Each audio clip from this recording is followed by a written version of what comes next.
Hello दोस्तों, मेरा नाम है जीत शर्मा और मेरे चैनल में आप सभी का स्वागत है। आज हम एक विशेष विषय पर चर्चा करेंगे जो कि है महंगाई। महंगाई आती कहाँ से है या इसका किस पर असर पड़ता है, यह हम सभी जानते हैं, क्योंकि महंगाई की मार से आज आम जीवन अस्त व्यस्त हो गया है। मुझे ऐसा लगता है कि सबसे ज़्यादा असर आम आदमी पर पड़ता है, क्योंकि अमीर आदमी को तो पता ही नहीं चलता कि क्या चीज़ कितने की आ रही है और गरीब आदमी को सरकार गोद ले लेती है। आम आदमी परेशान हुआ जा रहा है और यह सब सिर्फ कुछ चीज़ों के कारण हो रहा है, क्योंकि हमारे देश की जनता को फ्री में सब कुछ चाहिए।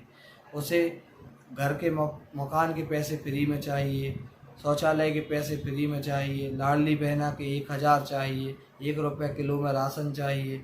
अब आप मुझे यह बताइए, यह सब अगर सरकार फ्री में बांटेगी तो कहाँ से लाएगी ये पैसे?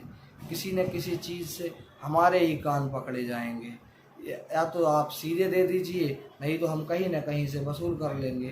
तो उसका असर महंगाई और चीज़ों पर पड़ता है। हम देखते हैं कि हमारे बीच अगर सरकार किसी चीज़ में रेट बढ़ाती है तो सारी चीज़ों के रेट बढ़ जाते हैं, और अगर उन्होंने गलती से कम कर दिया तो कमी नहीं आती। मैं एग्ज़ाम्पल देना चाहूँगा आपको तेल के बारे में। जब ऑयल के रेट 1500 से 2400 हुए थे, तब हमारी दुकानों में हर चीज़ों के रेट बढ़ गए थे। आज 5 रुपये का समोसा 10 रुपये में हमें मिलने लगा है। लेकिन अब आप देखिए कि तेल के रेट फिर 1400, 1500 तक आ गए हैं। तो क्या किसी समोसे की दुकान वाले ने रेट घटाए हैं? नहीं घटाए हैं, क्योंकि लूटने और महंगाई के असर दिखाने के लिए हर व्यक्ति तत्पर है। आज हमने देखा था कि चाय पहले 5 रुपये में दी जा रही थी और गिलास में दी जा रही थी। आज वही चीज़ डिस्पोजल में दी जा रही है। एक चाय की 2 चाय कर दे रहे हैं, उसके बाद भी 10 रुपये में दे रहे हैं। तो महंगाई एक सरकार अकेली नहीं बढ़ा रही है, हमारी आम जनता का और लोगों का भी उसमें पूरा योगदान है। और यह सब बढ़ने का रीज़न सिर्फ एक है कि हमें फ्री में सब कुछ चाहिए। हम क्यों इतने साल से विकासशील देश की श्रेणी में आ रहे हैं, विकसित देश की श्रेणी में हम क्यों नहीं पहुंच पाते? क्यों? क्योंकि हमारी आम जनता जागरूक नहीं है। चुनाव की रेवड़ी के चक्करों में हमें कितनी सारी योजनाएं मिलती हैं। आप देखते होंगे कि चुनाव के टाइम पर रोजगार ऐसे बांटे जाते हैं जैसे कि मतलब इतनी वैकेंसियां आ रही हैं, सिर्फ 5 साल में यह हमें एक बार देखने को मिलती है, चुनाव के साल में, और चुनाव के 6 महीने पहले। फिर 5 साल आपको किसी भी वैकेंसी की कोई बात नहीं मिलेगी। और यही जो फ्री में बांटने वाला राशन है, यह हमें महंगाई के रूप में भोगना पड़ता है। मैं यह नहीं कहता कि गरीबों की सरकार मदद ना करे, मदद ज़रूर करे, मगर यह पैसे जो हम उन्हें मदद के रूप में दे रहे हैं, यह उनको टाइम पीरियड से दें कि आप इतने समय में यह पैसे हमें लौटाएंगे। अगर लौटाने की प्रक्रिया हम उसमें स्टार्ट करेंगे तो गरीब भी मेहनती होगा और वह काम अपनी एफिशिएंसी से ज़्यादा करेगा, और सरकार को इसके लिए कर्ज भी नहीं लेना पड़ेगा। आज आप लाखों रुपए बांट रहे हैं घर के लिए, शौचालय के लिए, तो यह कहाँ से आ रहा है? या मोदी जी अपने घर से दे रहे हैं कि शिवराज जी? हमारे देश का ही पैसा है और हमारे बीच का ही पैसा है। लेकिन अगर आ गया तो आपने चुका दिया, और नहीं आया तो आपने कर्ज ले लिया। हमारे देश में इतनी सरकारें आई, पर विकास के बारे में किसी ने चर्चा नहीं की। हमारे देश को कर्ज से बाहर लाने के लिए किसी सरकार ने बात नहीं की। मैं तो कहता हूँ किसी सरकार के प्रोपेगेंडा में भी हमने ये चीज़ नहीं पढ़ी है कि हम देश को बिल्कुल नील कर देंगे कर्ज से। हमारे देश में 1 रुपये भी कर्ज नहीं रहेगा। शिक्षा के क्षेत्र में यह करूँगा, स्वास्थ्य के क्षेत्र में यह करूँगा।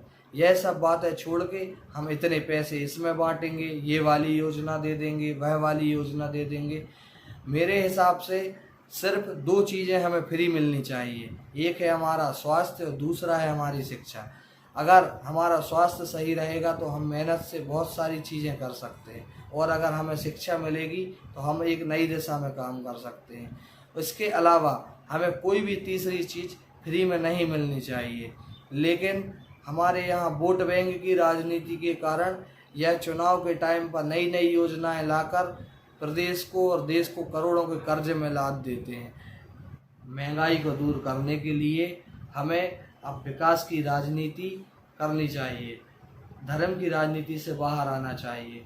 मैं आपसे कहता हूँ, राम मंदिर के नाम पर आपने बहुत वोट ले लिए और कहीं उज्जैन महाकाल लोक या कोई भी मंदिर का निर्माण करने से देश का विकास नहीं होगा। देश का विकास होगा रोजगार देने से। लोग हमें क्या आस्था में लगाएंगे? क्या हमारे देश में आस्था कोई कम कर सकता है क्या? हमारा देश वैसे ही हिंदू राष्ट्र है। हमारे देश में राम भगवान, कृष्ण भगवान, सारे भगवान दिल में बसते हैं। आप क्यों उनको राजनीति में लाकर अपनी वोट बैंक बनाए हुए हैं? मेरा लोगों से कहना है कि हम अब समझदार बने और यह वोट बैंक की राजनीति से बाहर आएं। हर सरकार से सिर्फ विकास की बात करें, धर्म की बात ना करें। धर्म हमें लोगों के बीच में बांटने का काम कर रहा है, हमें बंटना नहीं है। हमारे देश में हिंदू, मुस्लिम, सिख, ईसाई सभी लोगों ने मिलकर योगदान दिया है जब हम स्वतंत्र हुए हैं। और महंगाई की मार के लिए मेरा आपसे कहना है कि हम सरकार से मिलजुल कर सभी एक साथ मांग करें कि आप हमें यह योजनाएं दीजिए, तो इसका पैसा लीजिए रिटर्न सभी से, और देश को और प्रदेश को कर्ज से मुक्त कराइए और एक विकास की राजनीति कीजिए। जितना हो सके रोजगार दीजिए और लोगों को फ्री में सब कुछ देने से बचिए। धन्यवाद।